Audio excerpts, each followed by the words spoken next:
নির্বাচনের সময় আপনার মোটরসাইকেল এবং গাড়ি কিন্তু আটকে রাখতে পারে আইন শৃঙ্খলা বাহিনী যদি না আপনি ভোটের আগে পরে নির্বাচন কমিশন ইসির আরোপিত যানবাহন চলাচলের উপর বিধিনিষেধ মেনে না চলেন। চলুন আপনাদের জানাই কখন কি ধরনের যানবাহন নিয়ে এই দুদিন রাস্তায় নামতে পারবেন আপনি।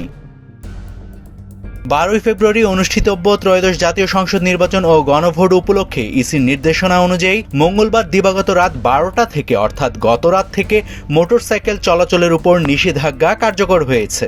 এই নিষেধাজ্ঞা 13 ফেব্রুয়ারি অর্থাৎ ভোটের পর দিন দিবাগত রাত 12টা পর্যন্ত কার্যকর থাকবে। এছাড়া আজ বুধবার মধ্যরাত থেকে 12 ফেব্রুয়ারি অর্থাৎ ভোটের দিন মধ্যরাত পর্যন্ত অন্যান্য পরিবহন চলাচল বন্ধ বলে জানিয়ে দিয়েছে নির্বাচন কমিশন সচিবালয়। এদিকে 11 ফেব্রুয়ারি দিবাগত রাত 12টা থেকে 12 ফেব্রুয়ারি দিবাগত রাত 12টা পর্যন্ত ট্যাক্সি ক্যাব, পিকআপ, মাইক্রোবাস ও ট্রাক চলাচলের উপর নিষেধাজ্ঞা বলবৎ থাকবে। তবে আপনি যদি নির্বাচন গ্রহণের কাজের সাথে সম্পৃক্ত হন, আইন শৃঙ্খলা বাহিনীর সদস্য, চিকিৎসা সেবার সাথে সম্পৃক্ত অথবা গণমাধ্যম কর্মী হন, তাহলে আপনি কি করবেন এই সময়টাতে ভেবে দেখেছেন?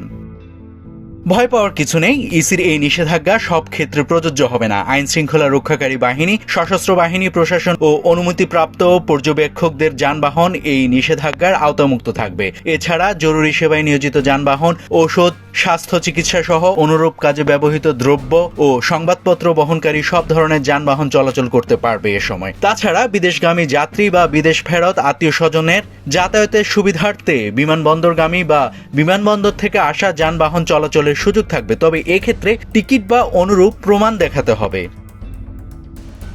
একই সঙ্গে দূরপাল্লার যাত্রী বহনকারী যানবাহন বা দূরপাল্লার যাত্রী হিসেবে স্থানীয় পর্যায়ে যাতায়াতের জন্য যে কোনো যানবাহন চলাচলের ক্ষেত্রে এই নিষেধাজ্ঞা শিথিল থাকবে, অর্থাৎ আপনি করতে পারবেন এটি। প্রতিদ্বন্দ্বী প্রার্থী ও তাদের নির্বাচনী এজেন্টদের জন্য রিটার্নিং অফিসারের অনুমোদন ও স্টিকার প্রদর্শন সাপেক্ষ একটি করে ছোট গাড়ি অর্থাৎ জিপ, কার বা মাইক্রোবাস ব্যবহারের অনুমতি দেওয়া হবে। তাছাড়া সাংবাদিক, পর্যবেক্ষক বা জরুরি কোনো কাজে ব্যবহৃত মোটরসাইকেল সহ যানবাহন ইসি বা রিটার্নিং অফিসারের অনুমোদন সাপেক্ষ চলতে পারবে। নির্বাচনী কাজে নিয়োজিত কর্মকর্তা কর্মচারীদের মোটরসাইকেল চলাচলের ক্ষেত্রেও একই নিয়ম প্রযোজ্য হবে। নাভিদ হাসান, সোনালী নিউজ।